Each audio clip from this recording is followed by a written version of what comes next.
काफी अरसे पहले की बात है कि एक गांव में राजू नाम का एक किसान रहता था। उसकी पत्नी का नाम सोनाक्षी था।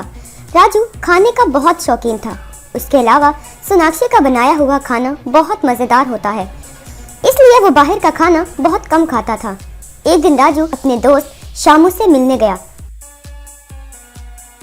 शामू ने उसका स्वागत किया। अरे राजू, तुम भाई बहुत दिनों के बाद नजर आए हो। आ जाओ आ जाओ आ जाओ। तुम तो ईद का चांद हो गए। अच्छा हुआ कि हमें याद कर लिया, मुझे बहुत खुशी हुई है। राजू ने कहा। ऐसी बात नहीं है दोस्त, काम में बहुत मसरूफ था इसलिए आना नहीं हुआ। आप सब ठीक हो ना? मैं तो फसल के लिए बीज खरीदने आया था। तुम्हें मिले बहुत दिन हो गए थे, इसलिए सोचा चलो मिल लेते हैं। शामू ने कहा। अच्छा, चलो खाना खा लेते हैं। लक्ष्मी, देखो भाई साहब आए हैं, खाना लगा दो। लक्ष्मी ने खाना परोसा तो दोनों ने पेट भर कर खाया। खाने के बाद राजू ने कहा, अजी खाना तो बहुत अच्छा था। पता नहीं भाभी ने कौन सी सब्जी का बनाया था, मगर बहुत ही अच्छा था।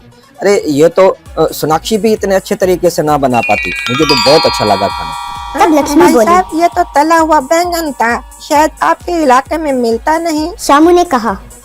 हाँ, आपकी तरफ इसको खाते ही नहीं और मिलता भी नहीं होगा, इसलिए इसका फसल भी वहाँ नहीं होता। तब राजू ने जवाब दिया, अरे ये तो बहुत बढ़िया सब्जी है, पता नहीं लोगों को पसंद क्यों नहीं आता। मुझे तो बहुत पसंद आया। अगर इनका बीज तुम्हारे पास है तो मुझे दे दो और इसको पकाने का थोड़ा सा तरीका भी बता दो। फिर राजू बीज लेकर अपने घर पहुंचा और सारा किस्सा अपनी बीवी को बताया। फिर उसने अपनी खेती में बीज बोए। सोनाक्षी, शायद फसल आने में 2 महीने लगेंगे, तब तक तो रुकना ही पड़ेगा। इस सब्जी का स्वाद याद आता है ना तो फिर मुंह में पानी आ जाता है। वो रोज इन बीजों को पानी देता रहा और उनकी देखभाल करता रहा। कुछ दिन बाद उन पौधों में 3 बैंगन उगे। उन्हें देखकर उसने सोचा। ये सोचकर उसने 3 बैंगन पौधे से तोड़ लिए और उनको घर ले गया।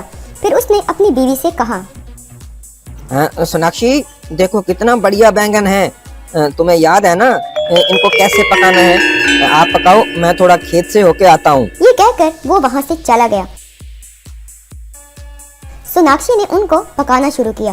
खेत में पेड़ के नीचे बैठकर राजू गा रहा था। मैं बैंगन खाऊंगा, आज मैं बैंगन खाऊंगा, आज नमक मार के जी भर के बैंगन खाऊंगा, मैं पराठा बना के खाऊंगा, मैं तेल में तल के खाऊंगा, आज मैं बैंगन खाऊंगा। वो इस तरह गाने लगा। खाना पक गया तो सोनाक्षी ने उसको खुशबू ली। खुशबू तो बढ़िया थी। पता नहीं खाने में कैसा होगा, उन्होंने बड़े प्यार से उगाया है। अगर ठीक से नहीं पका होगा तो डांटेंगे। थोड़ा चख कर देख लेती हूँ। उसने थोड़ा चखा। अरे ये तो बहुत मजेदार है, उन्होंने सच कहा था।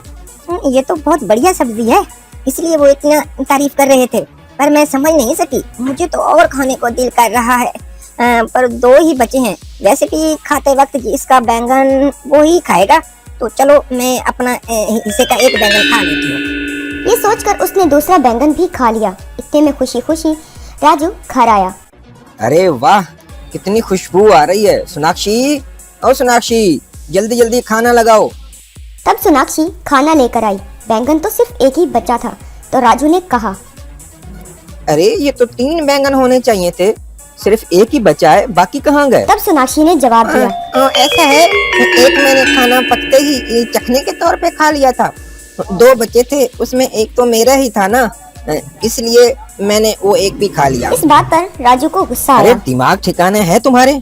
ऐसे कैसे खा लिया तुमने? ऐसे खा लिया जी। ऐसा कहकर उसने बड़े ही मासूमियत से तीसरा बैंगन भी खा लिया। बेचारे राजू को बैंगन का स्वाद नसीब ही नहीं हुआ। हमें इस कहानी से ये सबक मिलता है कि हमें किसी चीज की ज्यादा तवक्को नहीं करनी चाहिए। अगर वो हमें ना मिली तो हमारी हालत भी राजू के जैसे ही होगी।